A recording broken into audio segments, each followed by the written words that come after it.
Hello, everybody, and welcome to another edition of Courtside with Christy and Gabe right here on the Her Hoop Stats podcast network. I am Christy Winter-Scott, joined as always by my guy, Gabe Ibrahim. And Gabe, we are right ahead of the WNBA season that begins on Friday, May 6th, and I can't wait for it. Yep. We're on the precipice, on the precipice of the season because it's Tuesday, so we don't have we have 3 more days. All right, perfect. And then Doctor Strange comes out on Thursday. Thank you, Marvel, for putting that. I think they did that just for me because that movie comes out the day before the WNBA season, so I'm gonna go see kids, my kids are happy about that movie. So and the Heat play on Thursday as well. Or no, when do the Heat play? Wednesday. Oh, I booked the movie for the Heat game. Oh, Gabe. Oh, wow. Well, okay. Yeah, Who cares? Who cares about anything but the WNBA season? That's all that matters. Movies, NBA, anything else, who cares? Because it's been crazy. The news has been coming at us recklessly from all angles. Even since Richard and I talked in our last podcast about roster predictions, like everything's changed. So we gotta talk about that. We gotta do our power rankings. We have to argue with each other. Yes, so the power rankings. The power rankings. Why? Yeah, I've never understood this. Why do we call it power rankings? Why aren't they're just rankings? I don't know why they're power rankings. I think it's just, who has got the most momentum and the most mojo. So I'm going to give my Mike Tebow flex on the power rankings today, or the Maisha Hines-Allen flex, whichever. But I like Mike Tebow's flex. If you haven't seen the Maisha Hines-Allen Rui Machida content that has been on Twitter lately, it is very adorable and very funny. Those two are a buddy cop movie that I may write like a WNBA fan fiction about at some point if I have some time during this season, because they're very cute together. They are very cute. But let's you want to do news? You want to talk news? Let's go news, because I tell you what, there's been so much news, Gabe, in regards to the rosters, and we've been talking about it, and it's so difficult to make decisions. Super glad I'm not a WNBA GM or coach, because it has to be heart-wrenching to draft these young women and make their dreams come true, and then 2 weeks later have to end it all with that respective organization. And maybe, hopefully, they'll end up on other teams and in other organizations, but for this day, and for the day that they have to bring them in the office and say, you are a fantastic player, but for our team this year, not the proper fit. Right. That's tough. That's just tough. Well, it's also the whole machinations with the hardship exceptions and everything. Oh, wait, we forgot to tell people, subscribe. Oh. Our Twitter names popped up a while ago, I'm sure. Yeah, they popped up. They popped up. Future Gabe handled that part. So yeah, follow us on Twitter, Her Hoop Stats, subscribe, the whole deal. But yeah, so I think the other thing is now you kind of have to figure out can I cut this person and they'll come back? Or if I cut them and they leave, well, now I think some of these teams are thinking, well, I might cut this person and I can bring them back on a hardship exception. But it's like that the Mystics found out with Shea Petty that you can do that. And the player can end up on another team and then beat you in the playoffs and end up being a huge part of that team's success. That was crucial in the bubble. Yeah, that was crucial. So it can happen. It can happen. I'm think that's a really difficult part too of juggling who's interested in doing that. Right.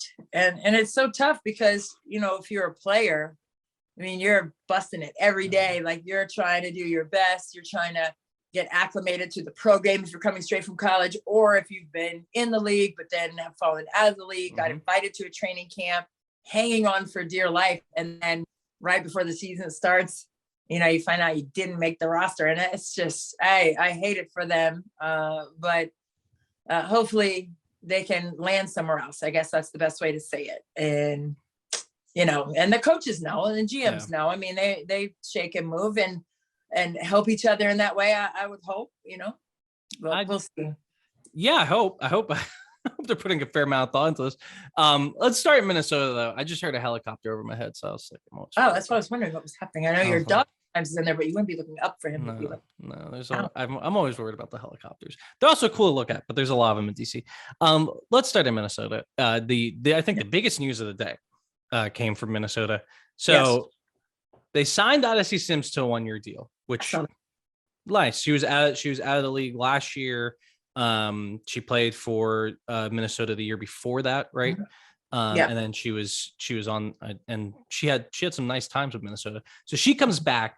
The team waived former rookie of the year, Crystal Dangerfield. I mean, former, like as in 2 years ago, rookie of the year. I know. Who's still in her rookie contract. They also waived Leash Clarendon, who was a huge part of their success last season. Patrick Borzai, excuse me, of the Minnesota Post, has tweeted out that Cheryl Reeve didn't think Clarendon's lower leg had healed enough to practice and play regularly. So that was a contributing factor there, but still shocking. They also waived last year's number 8 overall pick, Renaya Davis, who hadn't played a minute for them. And then they released basically the rest of their training camp. Kayla Jones, Hannah Jevrin, Yvonne Turner. Turner was a player that they really liked. And then, just like as an icing on cherry on top of this weird Sunday of good and bad, Nafisa Collier signed an extension to stay in Minnesota long-term. I haven't seen the terms of that, but that's good. So just what's your reaction to all of that? Where I don't know where you want to start on it. Well, I think we should start with, getting Nafisa Collier, extended. I think that was the main deal. They needed to get her. I know she's about to have a beautiful baby girl any minute now. So, it's good to see that they are protecting her in that way. And they want her in Minnesota. So I think we'll start there, just to solidify, kind of bookend it all.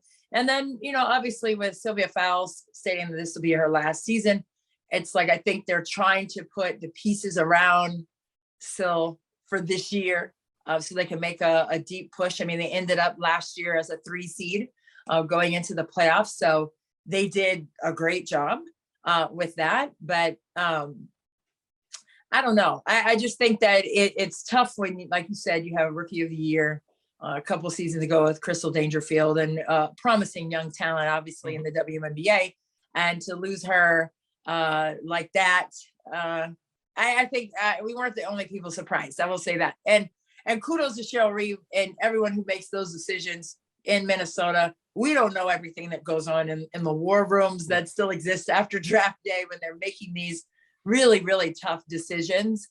And who knows if they're just making space and then hoping to bring her back. So we don't know what that really looks like and what that is all about totally for them. But I think, again, you have to make those tough choices for the organization. And I think clearly that was a tough one for them. Yeah, I'm trying to see what I had as my notes for Minnesota. I don't know where I left this.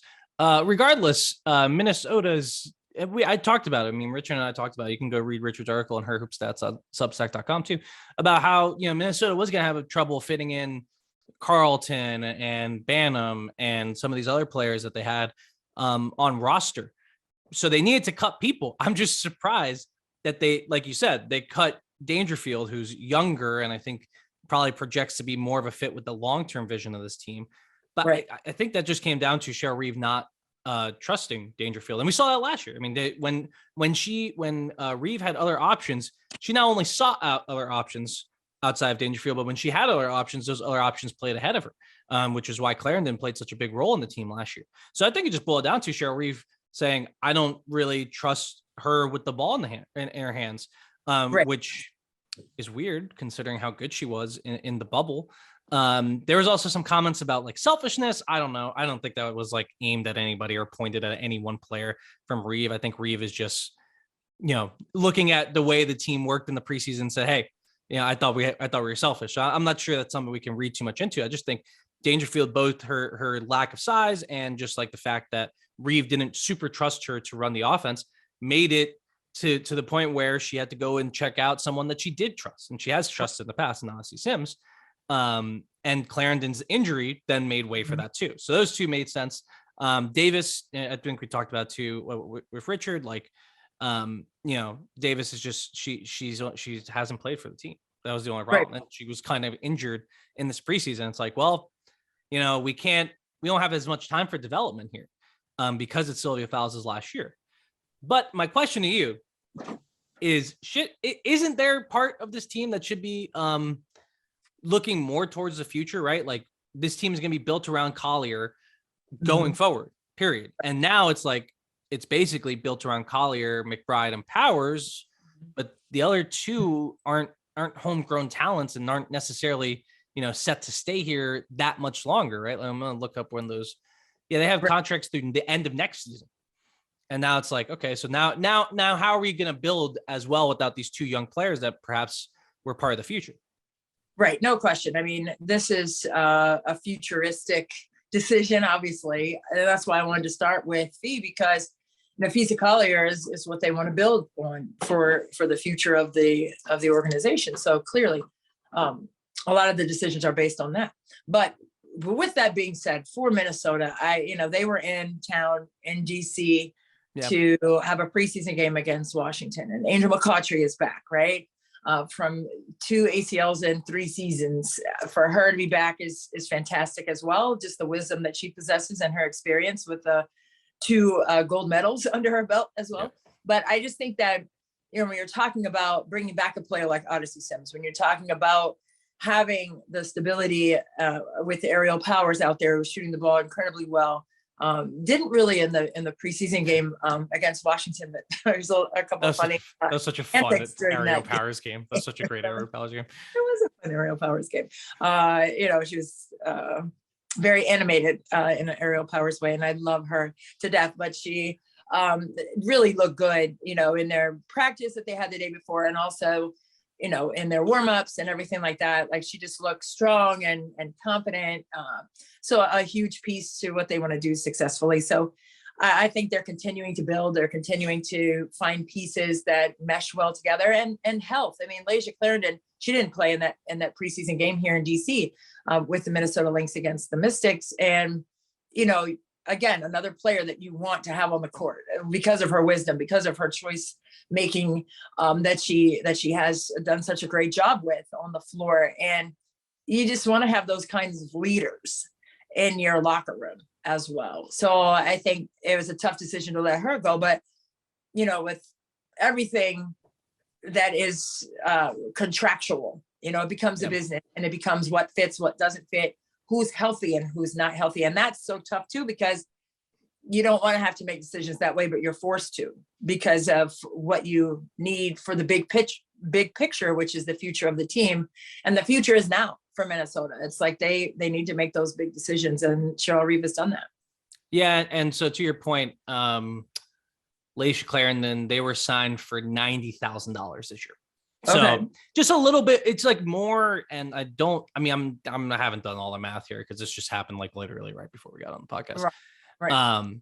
So I haven't done all the math to see what that makes them more able to do. I don't think it really enables them to sign another player, for example, or anything. So I think it was more the injury. Like I said, it was just like, they have to go for it. They have to go for it because they got to go for it this year. And I think these moves were for that.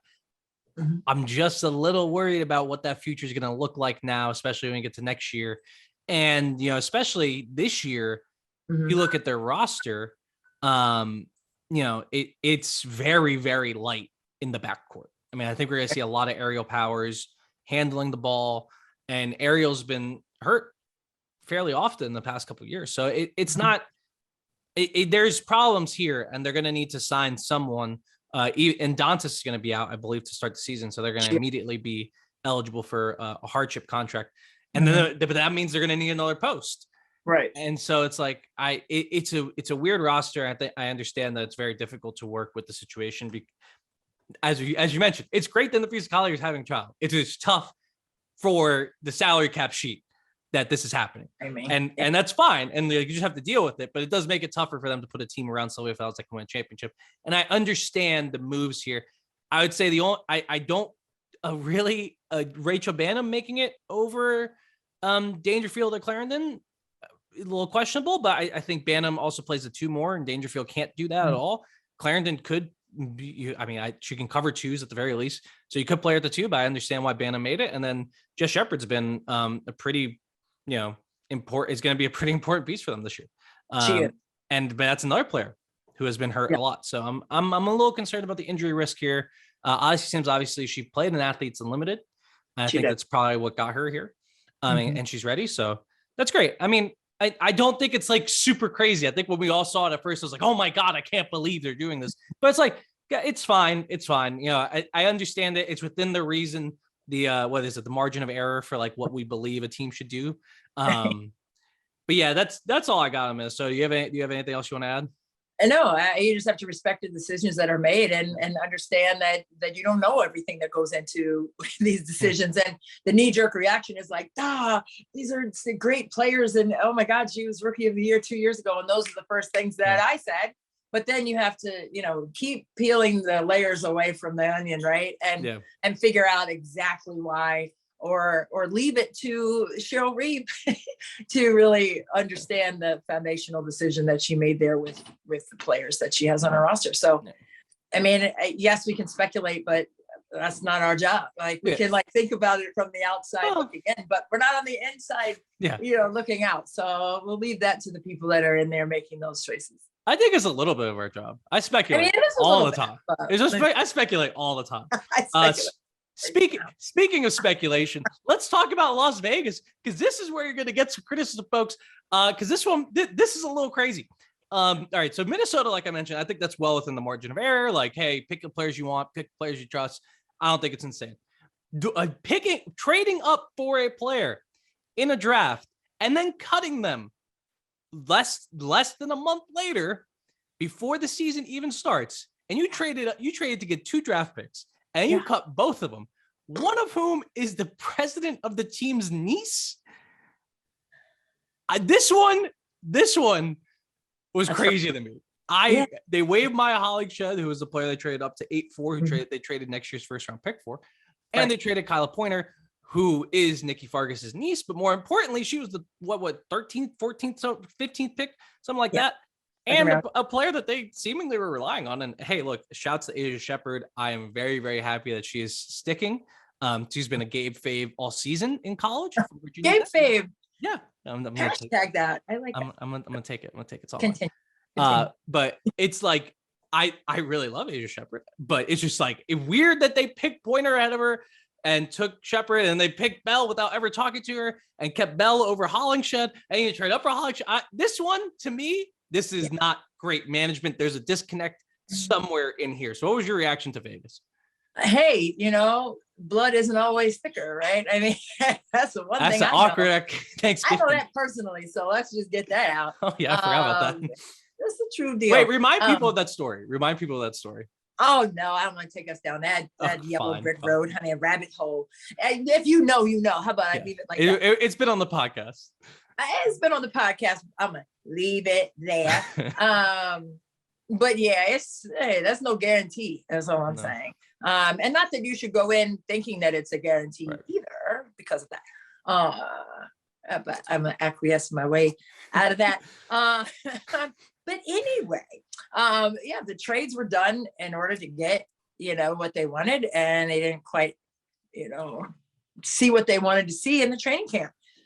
I mean, quite honestly, you have to earn it, right? Okay, you're given an opportunity. You have to earn it still, like regardless of whatever soul ties you have, family members or whatever happens that way. But you've got to go in there and you really have to adapt, adjust, and execute. You have to adapt, adjust, and execute. And that's the hardest thing.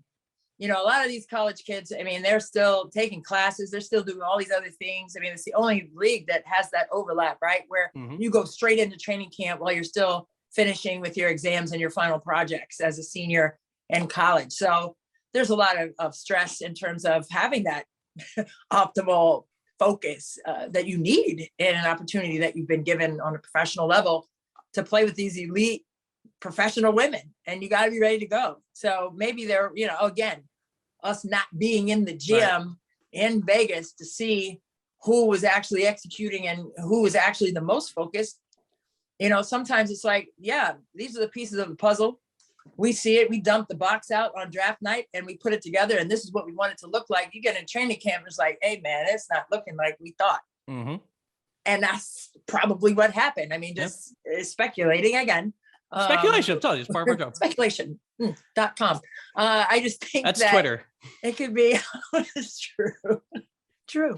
But I just think maybe, you see things and you want things to be a certain way. And then when you finally, bake it and cook it and everything else in it, it doesn't quite taste right. And it's not quite what you thought. And then unfortunately you have to make those choices. I agree. So that's one theory. I think that's probably, of the theories that I've come up with, I think that one's probably the most likely. It's just Hollingshead and Pointer didn't show whatever they needed to show in training camp.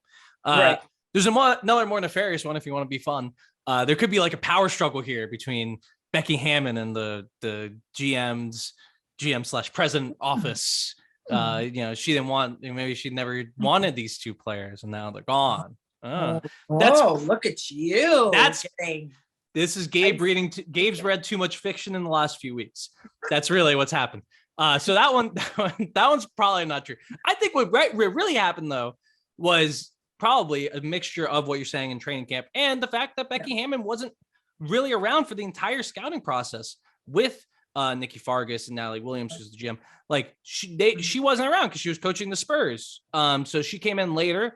They had already made decisions. I'm sure they had already seen players. I think probably in the draft, I heard they really wanted Lexi Hall. I forget who said that to me. It was one of the draft people that Vegas really wanted Lexi Hall. And then when she was off the board at 6 to Indiana, they had to, make changes in what they were trying to do. So they had traded up for Lexi Hall and then they ended up with Miley Hollingshead.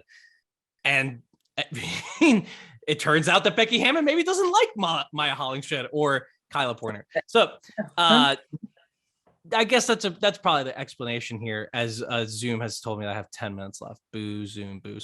Well, it'll be fine. Don't worry about it. Don't worry about YouTube or podcast listener. It won't affect you. But that's just like, it is crazy that has happened. I doubt that something this seemingly dysfunctional will happen again here. As Becky Hammon gets into the organization gets used to them. It's just a feeling out process in my estimation. That's a good point. I mean, I hear what you're saying, and that could be quite possibly what has gone on here. But I think at the end of the day, I mean, she's the coach, and at the end of the day, she has to have the pieces that she wants to operate the way she wants her philosophy to look on the floor. And that's no disrespect to those players. I mean, they're fantastic young women. We've seen them. But at the end of the day, can you execute what the coach wants out of the position or positions that you play in that uniform? And not to say that you can't go somewhere else and be great. You can. But it's just for right now, for what it looks like today, it's not a great fit. And it's so unfortunate because when you see that they're, you have a first round and a second round player, and you see that, what is it, 28%? Is it 28% of players actually stick on a team of the 3 rounds? Yeah, that sounds about right. I saw a stat. I saw that too. I think that was a stat, I believe. Yeah. And that's just brutal.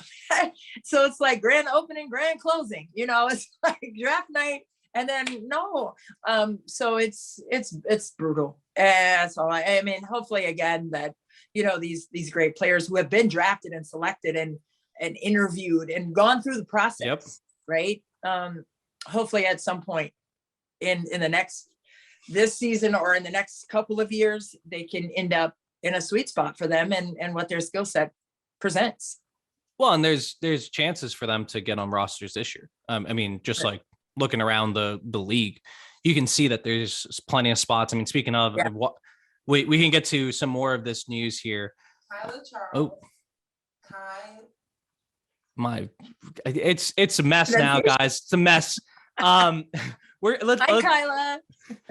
Sorry, Kyla. I went to her page because we're going to talk about Kyla Charles in just a second because she got waived in Connecticut. I think she's probably the player in the pool right now that most teams would be interested in. I think she probably has the most interest just because she has experience. She's good. She's good on the wing. I think she's a pretty good player. She has plenty of space to develop as well. But I went to her page and our pronunciation thing started going off. And that, folks, is a reminder that you can find pronunciations of every player on herhoopstats.com. Love it. That's what mistakes are for. But yeah, so Charles is a player I want to talk about. And I want to start here, though, with one of the teams that's going to have a spot maybe. Washington waived everyone: Megan Gustafson, Erica McCall, Lisa Kang, Stephanie Mavunga, and Lene Harper. Yeah. So unless Katie Benson is making the roster, which would be awesome. It would be awesome. Courtside favorite, Katie Benson is currently on the roster.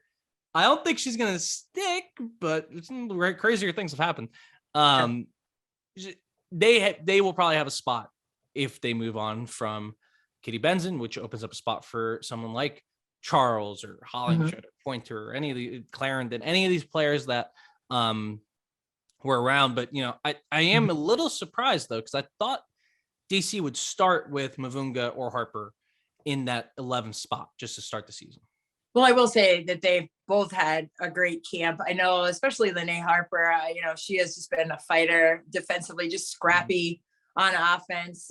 Just really in attack mode all the time. I was at their practice yesterday and they went up and down. I was able to really watch and see who's executing and who still is trying to get there with their execution and focus. So it was really good to see them. And I spoke with Stephanie Mavunga yesterday, and I told her, I was like, you've really been working hard. She's like, I'm really trying, to stick. And again, it's just not an easy thing to do, man. And just because you're in that training camp, there are no guarantees, even if you've been in the league. Like, it's like, and for Harper, I mean, she's been out for a couple of years, right? And got into a training camp in Washington and didn't make it. And I know it was heart-wrenching for Mike Tebow and his staff to let those guys go, and for all of them, Megan Gustafson included, all of them, Rabbit, all of them. It's just so hard.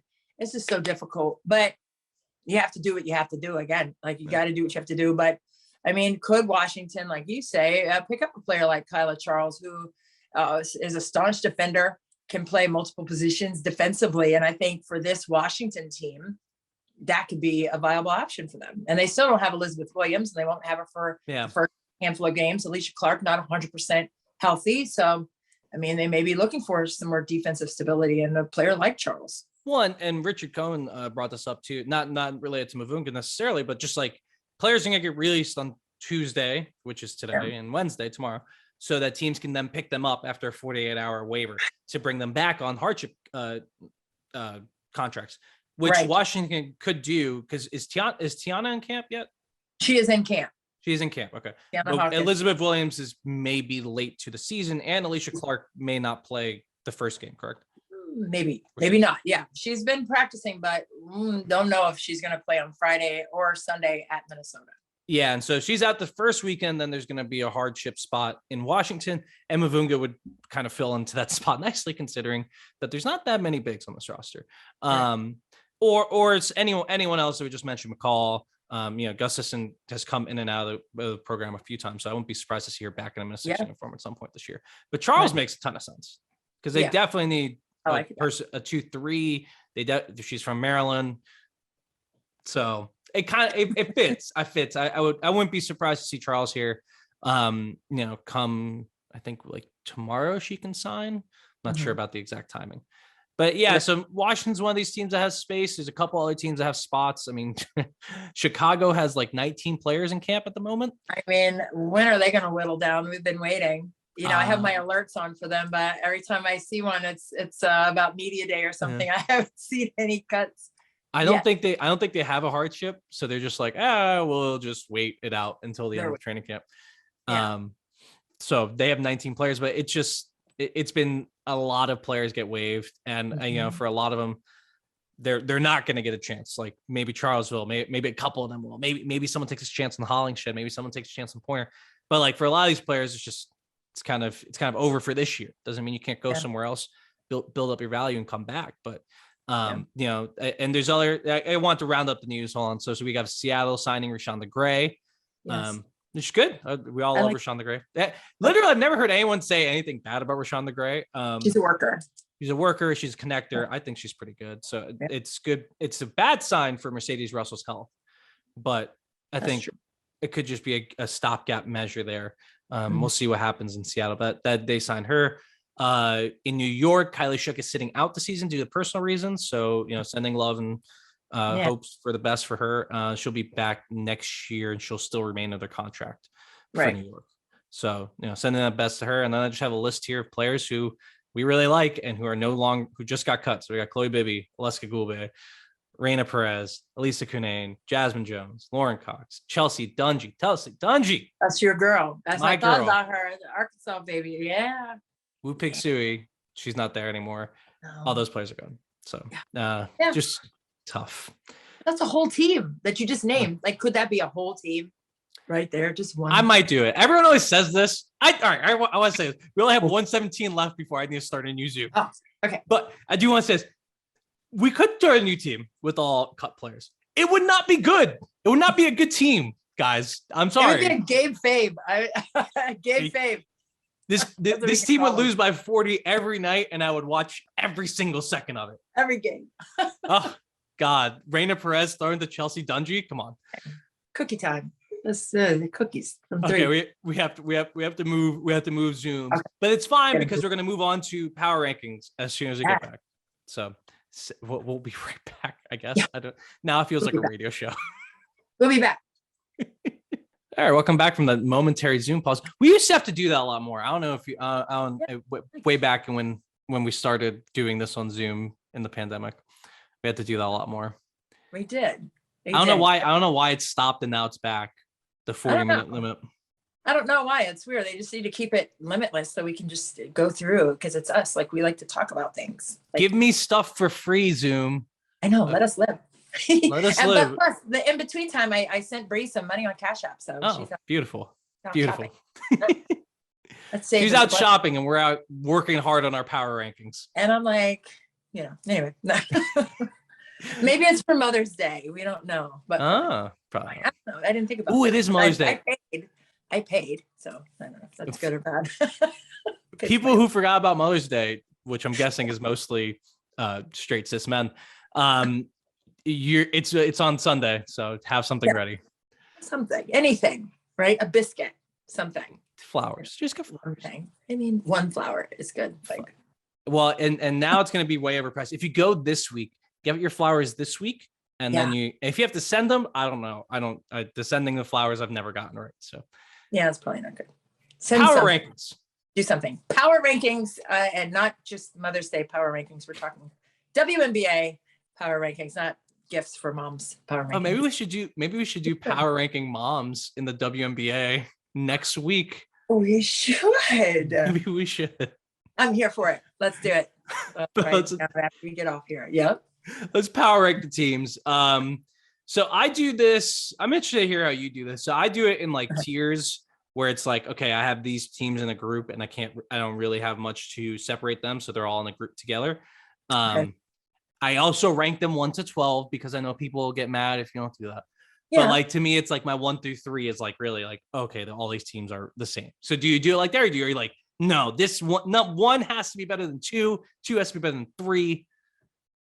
I do it. 1 has to be better than 2 has to be better than 3 right now. Right. Obviously it's going to shake and move as the season progresses, and there are going to be a lot of factors that go into decisions moving forward. But right now I have my list and I'm pretty solid with it. I went over it, Gabe. We discussed it earlier today. We were going to talk about. So once you tell me something earlier in the day, my wheels are spinning like long on it. And so, I'm pretty solid with these, but I could be swayed on a couple possibly, especially in the middle of the pack. But I think my top 4 or 5 are pretty solid right now. Yeah, I mean, I don't know. I could be moved in many, many different directions. I don't really know. I feel like this year is wide open. I say that. I think we say that every year. Every year is wide open in WNBA. But this year even more so. So who's your number 1? Let's start there. Who's your number 1? I'm with Connecticut. Me too. I just think they were just so due last year. And, without Alyssa Thomas in the mix for the entire season. And at the end, when she did come in, she looked great. And I'm like, man, if they had her from day one, what this team would look like because of the improvement of Brianna Jones inside. And, just having everybody, having Jonquel back, having all these things. Coach of the year, MVP, most improved player with Brianna Jones, the Jonquel Jones MVP.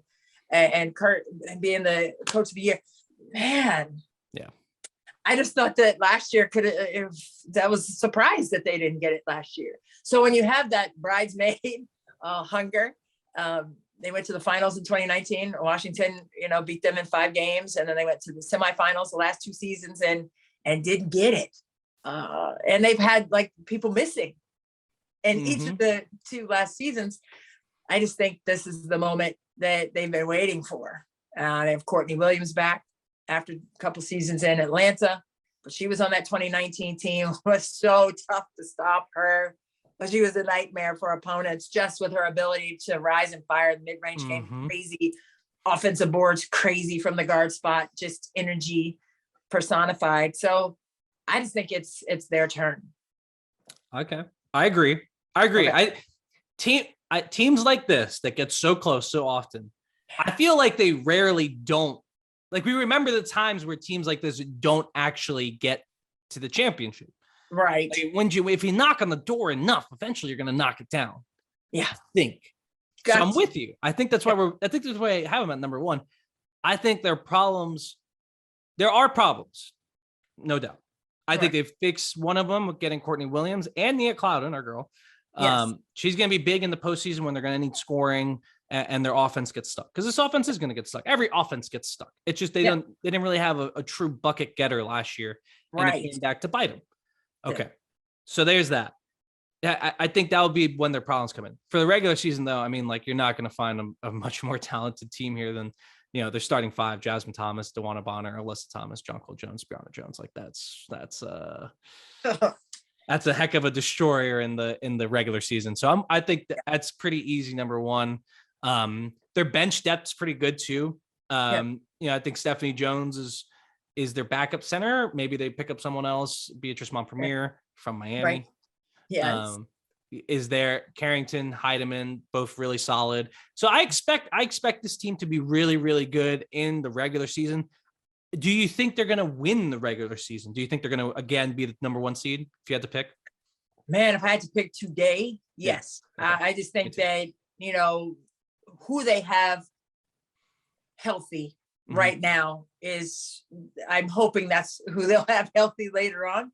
Right. But I think, again, with all the factors involved here, with having all the pieces together going into the season, I would say yes, as a number 1 seed, preseason rankings, yes, but also at the end of the regular season, staying healthy, right?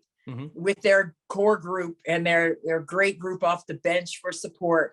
I don't see why they shouldn't be, the regular season champion. And then all things are up for grabs, like we said, earlier on, just in that postseason, what's going to happen there?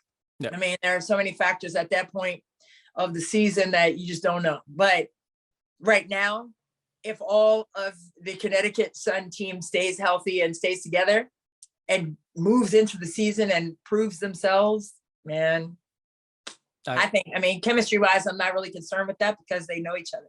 Courtney Williams has been there, done that. She understands the philosophy. She knows how things run there. So it's not like it's a brand new piece from somewhere else. Like, she's been there. She was gone in Atlanta for 2 seasons. She's back. So I just think that they're going to be moving like this. And I think it's going to be fun to watch. I agree. So Sun are number 1. Who's your number 2? I have Chicago. Interesting. Okay. They're in my, I have a 3-team tier at the top. I'll reveal the 3rd team momentarily, but they're in my tier. So that, to me, they're like in the top. This is the top group of teams. Right. So like, I agree. I think Chicago being number 2, I'm totally fine with. So why is Chicago number 2 for you? Oh, number 1, because they won it last year and they have the ring. I think the hunger factor gave Connecticut, for me, the edge instead of Chicago in the regular season. In the regular season. But Connecticut's momentum and lack of getting the championship last year, for me, gave Connecticut the edge over Chicago in that way. But, it's hard to beat a team 3 times, blah, blah, blah. It's hard to win back-to-back championships. No one's done it since LA did it back in 01, 02. I get it. All right. And it is hard to do that. but it doesn't mean it's impossible, because yes, it has been done. So let's Yes. stop playing around. So I think for Chicago, I just think they're confident, they're experienced. You know, they have a couple of pieces that are missing. They don't have Diamond Shields. They don't have Stephanie Dolson. I get that too, but they do have Candace Parker. They do have Vandersloot. They do have Allie Quigley. I mean, they have the pieces necessary to win again. So I have them up there because of what they were able to do last year. I mean, they were a 500 team last year, 16-16. So, I mean, they came out of nowhere as a 6th seed. I mean, to win a championship. I mean, they had a magnificent run in the postseason and were playing their best basketball at the time. They wanted to be playing their best basketball, and they did that. Well, and adding Emma Meesseman to this group of players. Well, there's that. I didn't want to say it out loud. Yeah, the DC folk have not recognized that. But I love Emma. She knows that. But she's brilliant, man. She fits in. She's going to fit in really well there. It's going to be some really fun basketball. I think there's going to be a lot of adjusting. You know, this team is a little new with Julie Allemande as well coming in, you know, not having Stephanie Dolson. There's going to be some changes. I think the motivation factor, I'm with you, you know, because not only is this team, they just won a title, they're also older. You know, they're more veteran. I think they're going to take some. They're not going to take games off in the way they play. I'm talking like they're literally going to take games off because they need rest, and that would be smart. So they're going to take games off for rest. I think they should kind of slow play the regular season because they are built for playoff success. And I wouldn't be like, I could see this team again finishing like towards the middle of the pack in the regular season, yet still winning the championship. But looking at the roster with you, I think 2 is totally fine for them. I think they're one of the best teams in the league. And you know, they have Candace Parker. So they have 3 finals MVPs. It's not bad, folks. This is not the embarrassment of riches. That's insane. Yeah, and Azurá Stevens should have a big year. I don't want to say that. I agree. But I just think, you know, like you said, I mean, just the experience factor for me. I mean, and not just having the experience, but winning, having that experience of winning a title in the way that they did. I mean, they had to grind that out. I mean, without Candace Parker on the floor, I think in the first 7-8 games, I think they only won 1 of those without her on the floor, which is why they were 500 because they were injured. You know, Quigley was in and out too at the beginning of the season. So they really didn't find their traction until the second half of the season. And everybody was kind of like side-eyeing this dark horse in Chicago. And then now all of a sudden, the postseason, they were just like full blast, full sprint to the finish line and ran through the tape. I just think that was amazing. But because they were able to do that, I think that really gives them that extra confidence too. I mean, not just having the experience, because a lot of teams have that, but they have the experience of grinding out a championship. And I think that is uncommon. And I think that's what is going to fuel the team starting the season this year. I agree. Who's your number 3? This is, I think, where we're going to get into. We're going to get. Well, we'll see. Who's your number 3? Just tell me. Seattle. Yeah, me too. Well, Seattle's number 2, but they're in my top tier of teams where it's like, I think Connecticut, Seattle, and Chicago should be the favorites to win the championship. If you're going to bet on a team, not just for value, but because you think they're actually going to win the championship, I would say it's probably those 3 teams. That'd be my take. But I want to hear why you have Seattle up there. I mean, they have Super Jewel Lloyd and Brianna Stewart. But outside of that, why do you have Seattle so high? I mean, you know, when you're talking about a team like Seattle, obviously that trifecta that you just talked about with Bird, Lloyd, and Stewart, obviously that bodes well for your chances. But I also think they all have to be healthy. And I also think, you know, with Brianna Stewart not being healthy down the stretch last year, really impeded the opportunity for them to vie for a championship last year.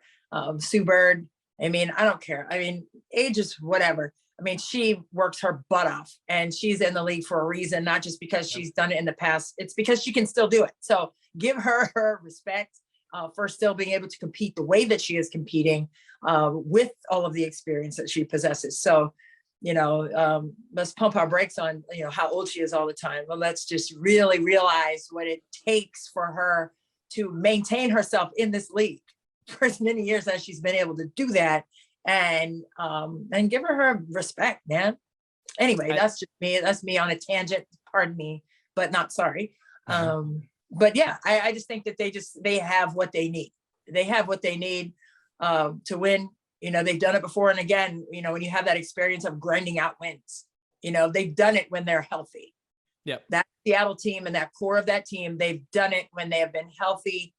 Can they do that again is the challenge for them. Can you do that again?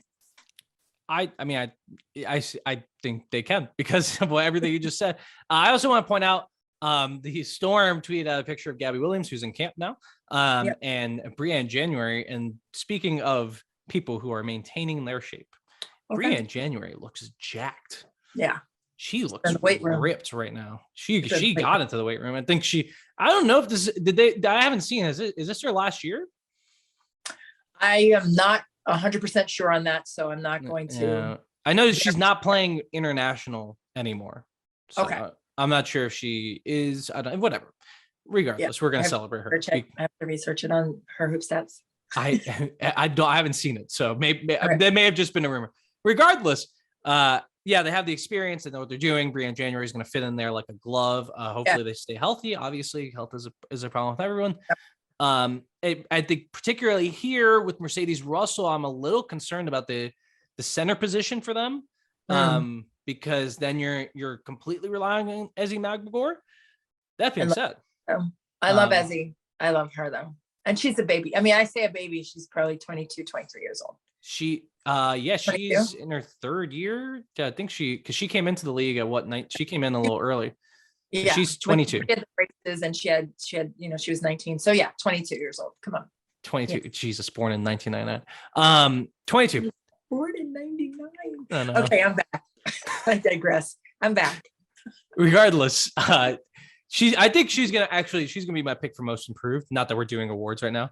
She's gonna be my pick for most improved. I think she's gonna have a ton of time there to start the year at the very least, and she's gonna get more comfortable and she's gonna work really well with that starting lineup. It'll be interesting to see what Gabby Williams does. I'm not sure if they're going to keep Gabby Williams on the bench, maybe to have her as more of a bench, providing value on the bench rather than just being on the starting lineup where she's not going to get the ball as much.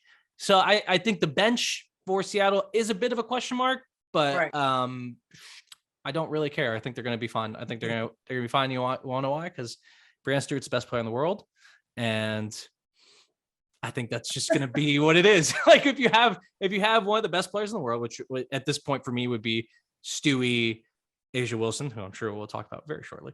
Yes. And Jonquel Jones, like there's a floor to how bad you can be in the regular season. And I think they'll be above that. I think if they stay healthy, they're going to have a very good chance at winning the title. Speaking of A'ja Wilson, who's your number 4 team? There it is right there. Vegas. Oh my gosh. Yeah, I'm going with Vegas Aces right there at number 4.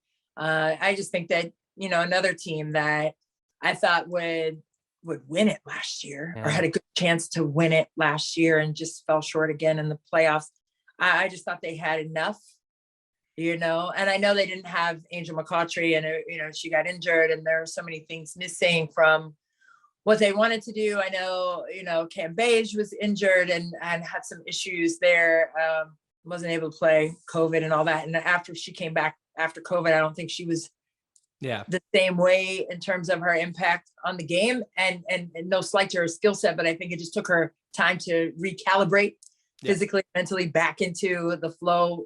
At that point of the season, everything is like 10 times faster than it is at the beginning and everybody's in a better flow.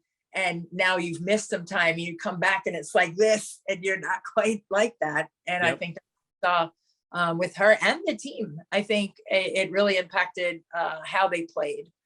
Just having her missing those games and then having her come back and try to, reacclimate herself to the chemistry that was developed during her absence for those couple of weeks. Yeah, no, I think the roster makes a little bit more sense without Liz Cambage. And Liz is a great player, but she's not. I just didn't think the fit was ever there really with Vegas. And now the question does become though, like, how do they play A'ja Wilson? Because for now, they don't currently have a backup center. I think Kia Stokes may have showed up to camp recently. I'm not sure. Although I think Stokes and Plaisance are still not there, and those are ostensibly the centers on this roster. Right. A'ja Wilson's, I think, this year going to have to bump to center full time. That's just going to be how it is. And Dearica Hamby's going to slide in at the 4. And now we have a really, really fun, awesome lineup here with Chelsea Gray, Raquana Williams, Jackie Young, Dearica Hamby, A'ja Wilson. You could shoot, Kelsey Plum in there. Like this team is the top 6 on this team are really strong. Yes. Past that, a little bit worried about the depth in the regular season, a little bit worried about injuries in the regular season. A'ja Shepherd, as I mentioned, is on this roster, and Kirsten Bell, 2 rookies. They're going to have to be good. They're going to have to be good early on. Sydney Colson's there as a backup point guard and just like as a person you want around because she's awesome. Yes. So I think that the vibes are going to be really good. Mm-hmm. I just think for me, the reason they're in a different tier, if you're following my tiers, they're in a tier by themselves here, is just because I think they would be a contender for a title. I'm just questioning, the depth. I'm questioning how much Asia's going to have an adjustment period to being, the full-time center, especially if he has to play 30 minutes at center to start because there's no one else there. I'm we'll see how big Becky Hammond, I think, is going to be a great head coach.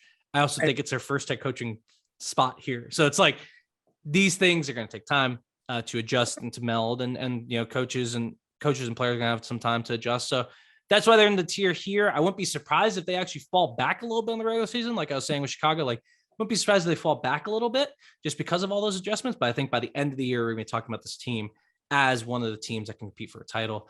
I hope it's going to be really interesting to see how the rosters work out, though, because it's I mean, the minutes, the rotation, how much is Becky going to trust these rookies? How much is she going to put on those centers? So how healthy is everyone, right? That's always a good key piece. But I think, for a player like Kirsten Bell, I was able to see a couple times live and in college with Florida Gulf Coast.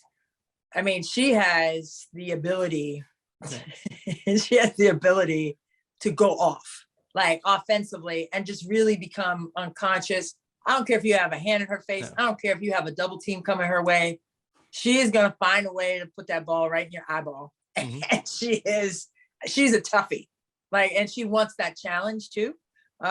So it'll be, I'll be interested to see how she eases her way into the league. And like you said, how many minutes will be provided for her, how many minutes she'll earn on the floor during games, and how her game translates to the pros. I mean, we said it already, during the college season that she's pro-ready player. No.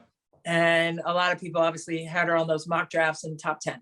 And, I know at the end of the game that we were doing when they were playing in College Park, at the end of that game, we really didn't have time to pay off her career. Yeah. Because he had 5 seconds and then there was a read, and we didn't get a chance to really give her due diligence because we had to send it to studio or somewhere. But I just want to do it now. She's an amazing player who we've seen. She was at Ohio State. She scored 38 in front of LeBron, in high school when he came to see her play in Ohio. But, just to take her game to the mid-major level and still be able to do what she did and make her way to the league to be drafted and right now sticking in Las Vegas. It speaks volumes to her work ethic. No. And so didn't have time to give her flowers during that one game, but giving them to her now because she deserves it. And I'm anxious to see what she looks like on the pro level too. Well, what I love about both A'ja Shepherd and Kirsten Bell is they're both, this came up in the last dance, is they're both right here. Right? Yes. They're both just always present, and they keep everything in front of them.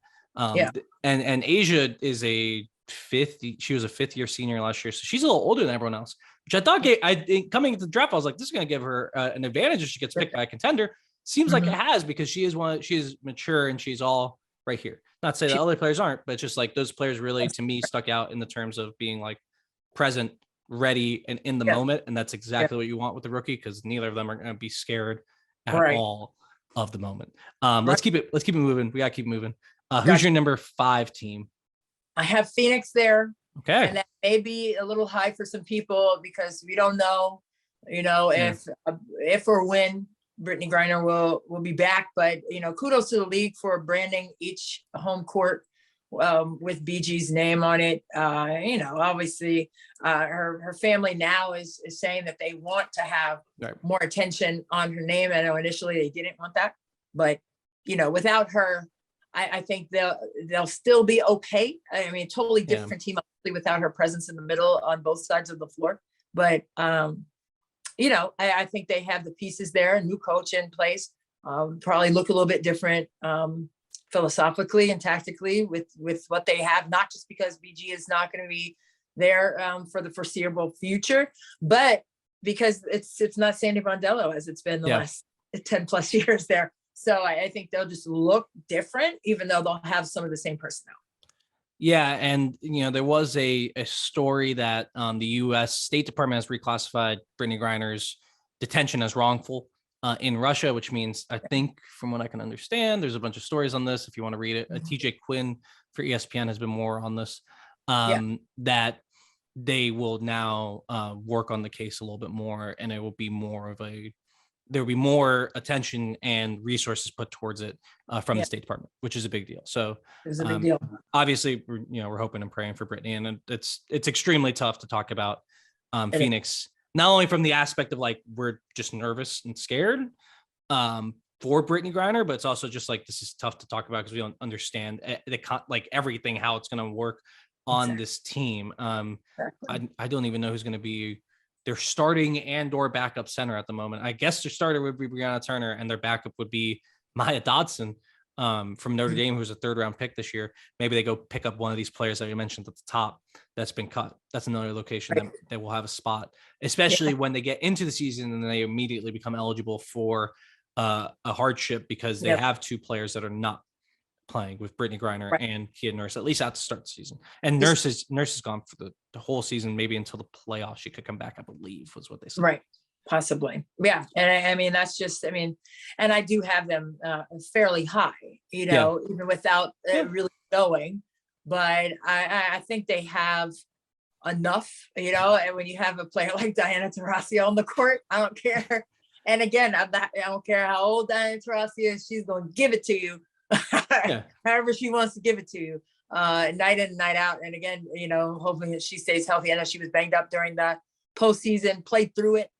You could see her grimacing mostly throughout the end of the playoffs there. She just said, I'm playing, and if it were a practice, she wouldn't be practicing. If it were a regular season game in the first week of the season, she wouldn't have been playing, but it was playoffs and Diana Taurasi was out there giving her best. So, to have a player like that on the floor is Skylar Diggins-Smith too. Like, come on, man, they're going to be fighting.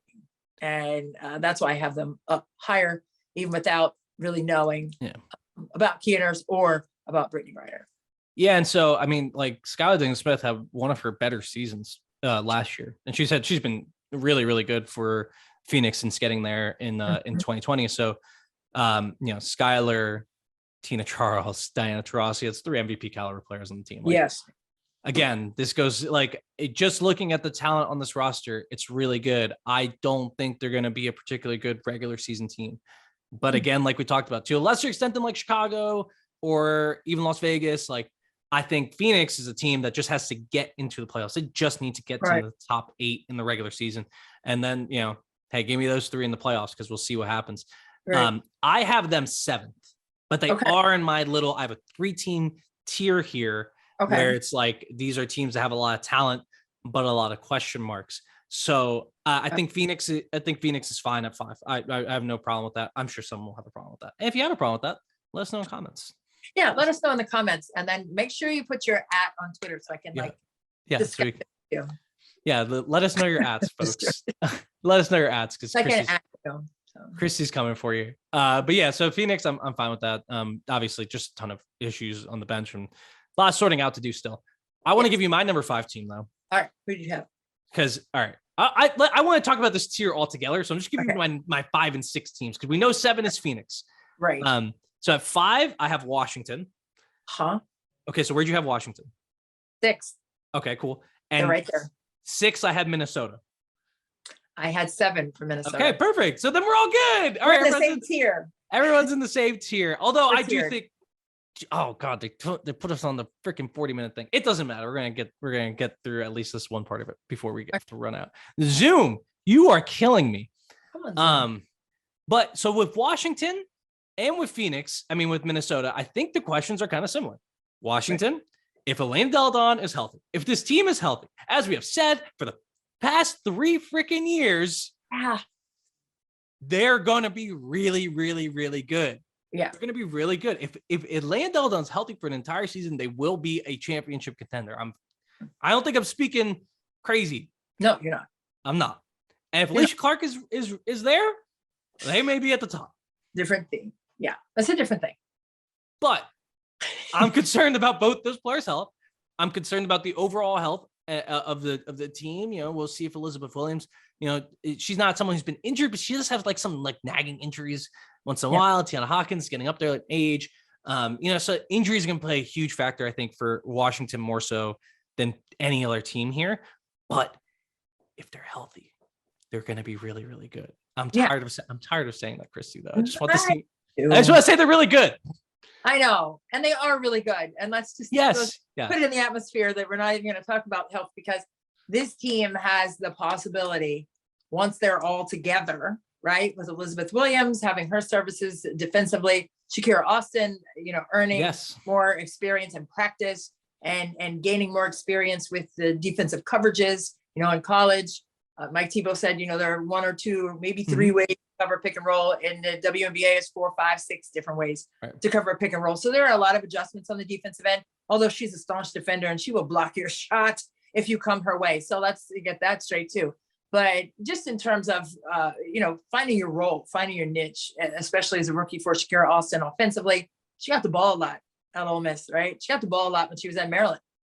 Offensively, she may not get those same touches. So she's got to really remold and rework her role for the team as a great screener and passer, offensive rebounder. That's how you're going to get your touches. That's how you're going to be working with the team in that way. And that's your role as a rookie this year with the players that Washington has. So I think, you know, with Elena Delle Donne, you know, she was masterful in that preseason game against Minnesota.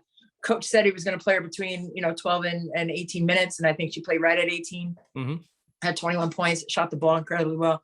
Knocked in 3 threes or whatever, and was rebounding pretty well.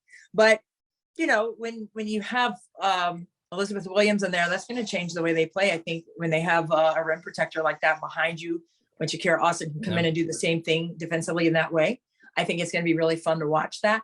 But I also think it's going to be interesting to see how Rui Machida is going to really look. I mean, she's been exciting, almost thrilling at some points in practices that I've seen, especially yesterday's practice. You know, she was knocking in shots. We know that she's a playmaker. You know, we know that she's able to pass the ball and find her teammates. But I mean, she was hitting some threes. She was making plays to the rim, you know, getting by the practice players and finishing in there in traffic. Like, I don't know how. She is like a blink and she is by you, and a blink and her shot is off. So it's not just her passing ability that is really, really at a supremely high level. It's her decision-making. And it's not she's quick from point A to point B. She's a quick thinker. Yeah. Like, she's like quick in her thoughts and her decisions, like, are like this. So I think that's going to be another key piece for Washington's success as well. Yeah, no, I'm really excited to see Rui. I think she's going to have some trouble on the defensive end early on. And probably throughout. I mean, like, she's just small. That's going to happen. But I think she can figure it out. And she's so fast. Like, a lot faster than I expected, even though, like, we knew she was coming in fast. Like, you saw her motor down that court in like a second or 2. And I was like, whoa, it was really impressive speed. So Washington, just, I hope Elena Delle Donne's healthy. Not even like whatever basketball, like just in general for everyone's sake. I do have one little piece of news. And Mike Tebow told all of the press there. David Aldridge was there, and, you know, Kareem Copeland, everybody was there yesterday at practice for the Mystics. And Mike Tebow did say that Elena Delle Donne would not travel on Sunday to Minnesota. So, I mean, there could be points in the season like that where the games are close together where she won't travel because of the rigors, you know, for her back and everything and recovery time. So, and hopefully that's like, you know, early in the season, they want to not start her off doing that. So hopefully it works out. And it's all up in the air in Washington. Speaking of, it's all up in the air in Minnesota. I mean, we talked a lot about Minnesota at the start.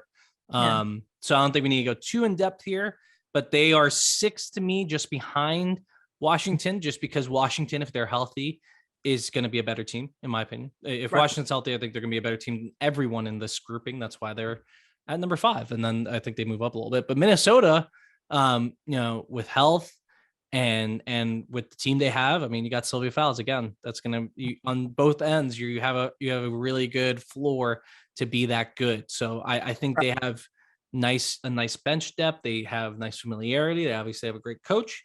So I have them at 6. I think they can make a run, and I'm not sure they could get up to the height of being a championship team, but could they make it back to the semifinals? Sure. Yeah. And I think, I have Washington right there at 6 and Minnesota at 7 because Washington beat them in the preseason game without the services of some players. So I don't know. That just gave them the edge for me. So. No, I think it's fair. And I think Minnesota is still, they're going to have some kinks to work out just because they were hurt last year too. Like they brought in Kayla McBride and Ariel Powers. But those two were hurt and they didn't really have a ton of time together. So there's familiarity, and obviously adding Angel McCoughtry is going to be different. How healthy is Angel McCoughtry? So there's familiarity. There's just question marks, which I think is really, for me, the thing that binds this tier together and puts them all together is like, they are good. They have some of the best players in the WNBA. Right. There's question marks at every spot for them. So, hopefully all 3 of those teams are healthy and we don't have to worry about those problems come playoffs. We do have to switch to Zoom. So we've gone through 7 teams. Let's remind people of where we are. So I'm going to give you mine. Okay. So I have the Sun, which Christy also has at 1. I have the Storm at 2, and then you have them at 3. Right. I have Chicago at 2. All right, you have Chicago at 2. I have Chicago at 3. So that's where we differ, but those are on the same tier. Then we both have Las Vegas at 4. Yes. Then I have Washington at 5, and you have them at 6. I'm at 6. I have Phoenix at 5. You have Phoenix at 5, and then we both have Minnesota at 6. 7. 7. I have Minnesota at 7. True. But same tier. Same tier. Are you doing tiers now? Have I convinced you of the tiers? Oh, you've pulled me into the tier. Yay, tiers. They're the best way to hedge your opinion. I like it. It's just the way I think about things. So when we come back, we have 5 more teams to rank. The bottom of the league. Get excited. Welcome back to Courtside. Hello for you, listener. I'm sorry. I know this for you is like we haven't gone anywhere. So whatever. You'll be fine. Back like we never left, Gabe. We are back like we never left because we literally never left to the listener. You never left. Yeah. But it has been some seconds in the universe in which we record this. Let's talk about, we have ranked our top 7 teams. Yeah. Let's go on to our bottom, whatever. This is 5. I'm really bad at adding to 12. I don't know why. I can't add numbers into 12 other than like 6. Come on, Gabe. Math's not my thing. I'm a lawyer. All right. I know. So I don't do math. All right. Who's your number 8? Who's in number 8 spot for you? Number 8, I have the LA Sparks. As do I. Why? I have them because I think that they have the material. Yes. To weave and sew together. And I think they're going to be higher than 7 as the season progresses. I think they have the capability of that. Yeah.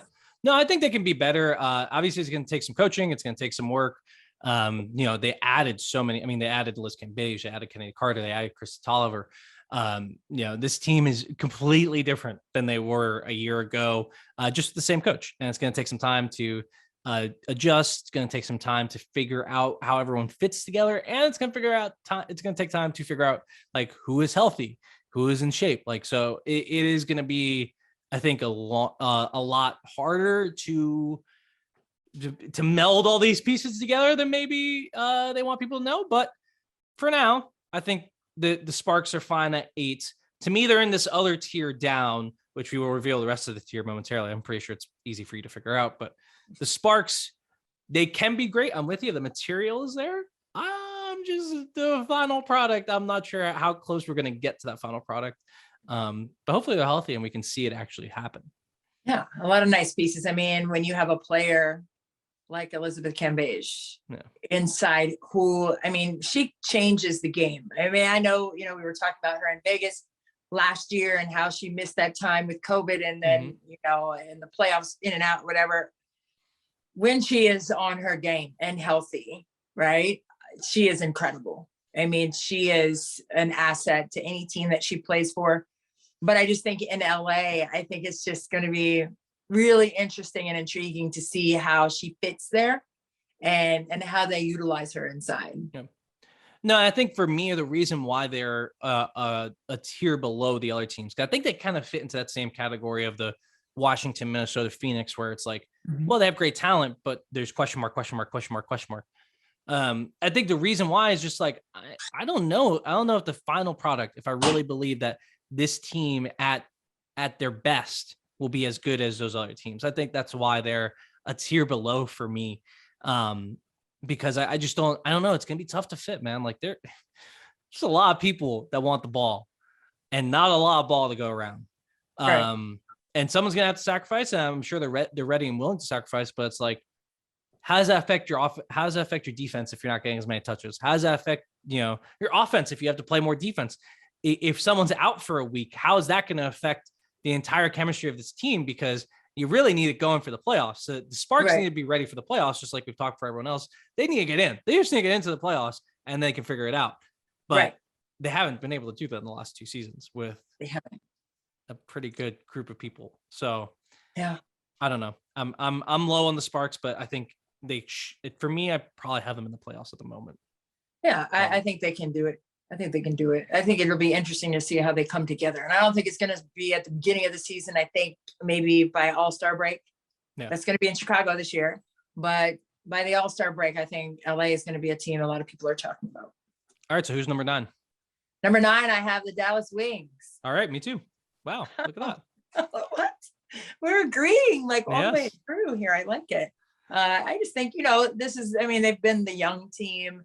They've been the almost their team. I think this is the season that they have a chance to really make a name for themselves. And yes, preseason, number 8 may not be as high as you want, or 9 may not be as high as they want to be.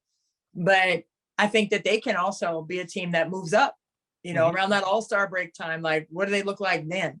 I think at the beginning, I think it's still going to be a challenge for them. But I think by the middle of the season and towards the end, they've been playing their best basketball. They've lost some close games last year and the year before, for that matter, with a young group.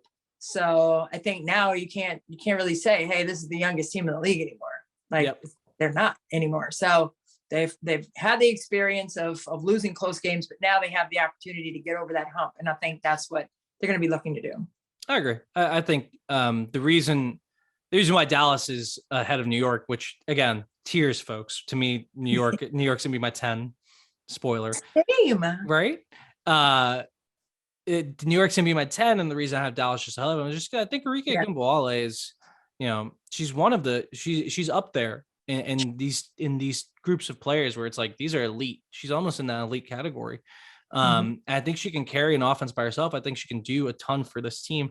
And it's really her team now too, with the extension, with the way the roster's gone. I think it's her team. So I think there's a sense of ownership there. And I think she is going to respond to that and be even better than she has been. I think the Tiara McCowan move is a little interesting. I'm really, really fascinated on how that fit's going to work with the rest of this team. But McCowan, when she's playing really well, is a force of nature. She is. So it depends on how much they can get the best of Tiara McCowan, but they also have a lot of versatility at the 5 with Izzy Harrison, Awa Queer, Charlie Collier's there. I'd say Charlie is more of the same sort of big as McCowan, just not with the rim protection. So I think they can go a bunch of different ways. I think they're still figuring it out though. That's I think where we disappear. I think this team disagree. Like, this team is still trying to figure out exactly how everything's going to work. Okay. But I like the pieces now. And I think they are solidly formed around Arike Gumboale. I think they've given her the keys, and I think she can take ownership of that and have a really big season. Agreed. And it's her time. She's more than ready for the moment.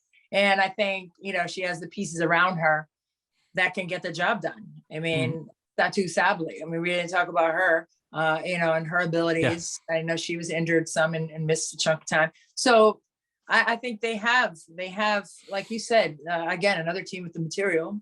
It just depends on how it all comes together for them. But I think it will come together for them. And then when New York, who's our 10th team, to me, I think we said this last year too. It's like it's all on Sabrina being a superstar. Big part of what their franchise is about is Sabrina Ionescu being a superstar. So I think if she can do that this year and she has more than an opportunity to do it, they're going to be really awesome. I think they're going to move up this list very quickly if she comes in and is the player that she was at the beginning of last season for the entire season.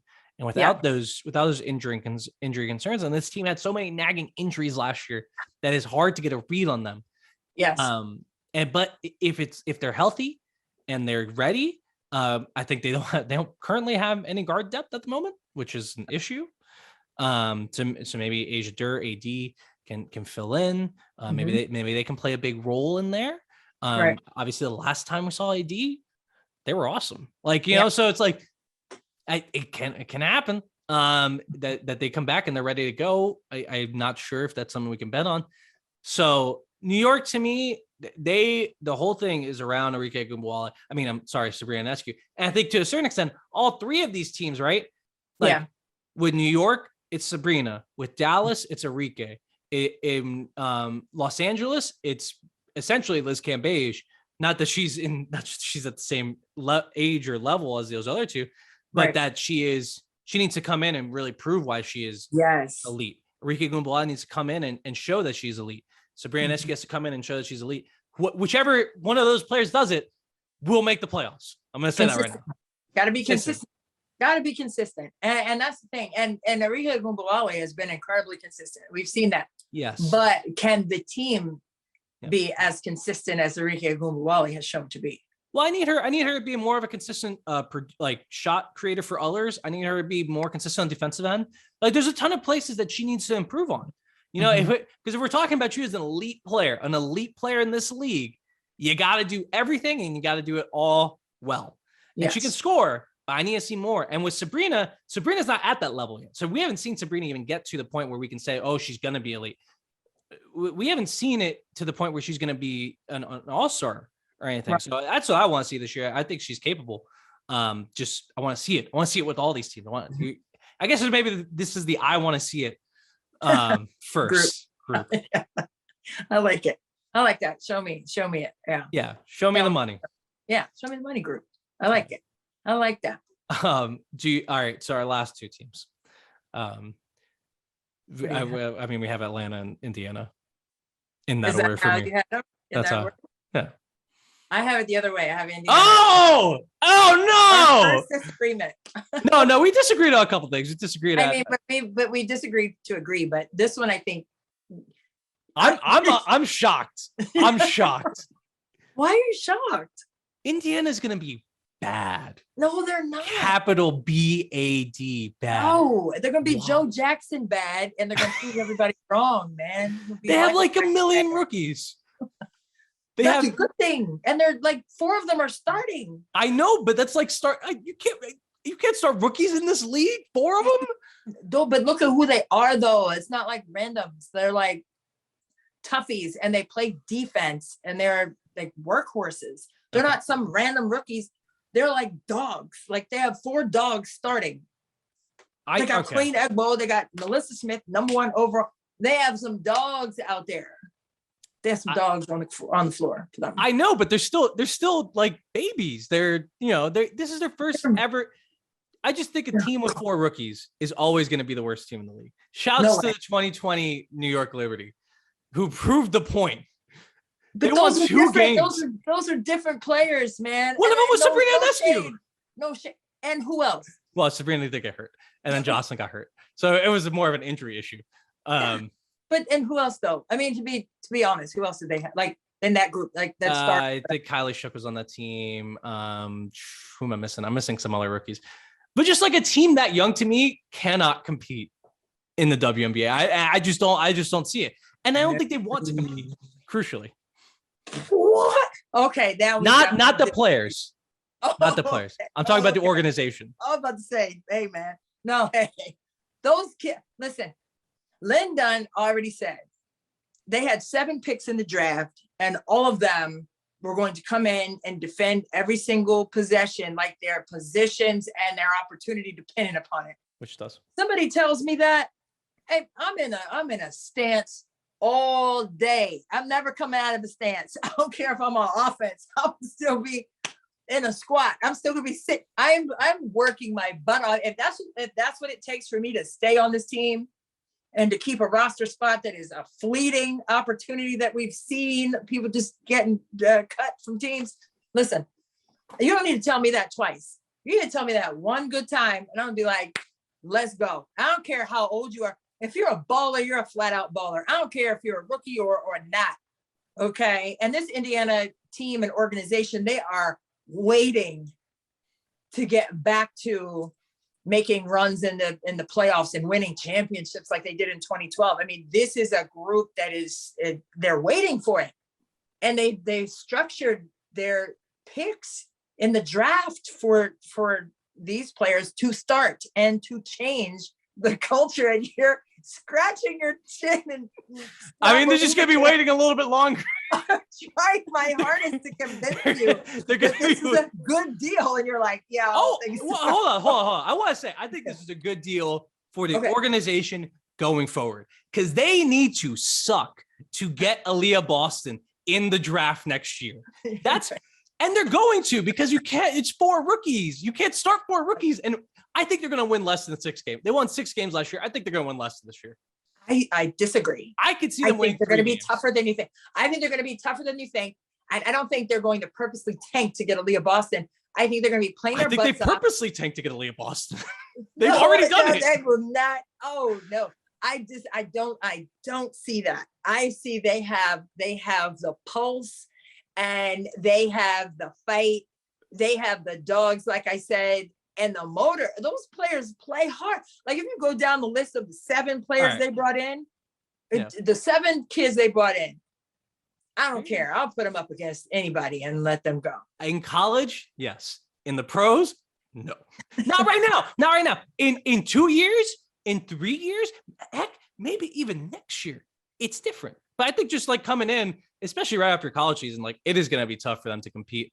They're not designed. Certainly, if they win more games in Atlanta, that was not the design of the team this year. I don't think that was the goal when you have 7 rookies on the roster. I just don't.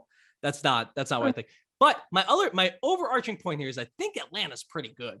I think they're going to be better than they were last year. Yeah, Erica Wheeler, Tiffany Hayes, Ryan Howard, who's to me was the most ready of any of the players. She was the most ready to compete. I think Melissa Smith may have the higher ceiling, but Howard to me was the most ready to play. I think she come in and be a starting small forward in this league. Fine. I think Monique Billings is good, and they have Naz Hillman in there. They do have Naz Hillman. I love that. Diane Parker. They have Kia Vaughn. Nia Coffey was awesome last year. Yes. Erin McDonald in her second year. Like this team to me in Atlanta, if and you make it matter here too, like they're going to eventually end up purposely losing at some point. They're going to end up resting players because guess what? You want Aliyah Boston more than you want, 10 wins in the season rather than 8. But I think they're going to compete early in the season. I think they're talented. I think Tiffany Hayes is way better than pretty much any of the players on Indiana. I think she's far and away the best player of these 2 teams.